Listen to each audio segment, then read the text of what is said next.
Mbaaniriza nnyo mu kanyomero kano ak'obudde obwa kalema.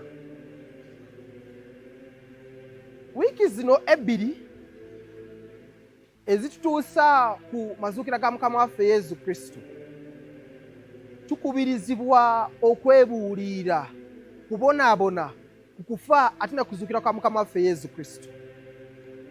Nsuubira bangi mu Ekelezia zammwe ez'enjawulo oba mu bitundu eby'enjawulo bye mukuŋŋaaniramu nnyindala Ekelezia, mukizudde oba mwakirabye nga ebibumbe bibikiddwa naye n'emisaalaba nagyo gibikiddwa. Kino abaagalwa ennyo kwongera kukutegeeza na kukumanyisa nti obudde bwe tutuuseemu, ekiseera kye tutuuseemu kya njawulo, nti oba bino tobiraba manya nti ate waliwo ekyenjawulo kyetukola kye tulimu era kyetuteekerateekera.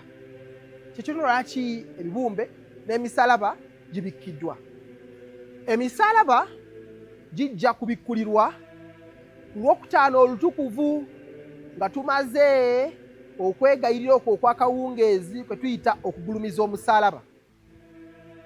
Ate byo ebibumbe oba n'ebifaananyi eby'enjawulo bijja kubikkulirwa ku Lwomukaaga olutukuvu akawungeezi mu mmisa eyo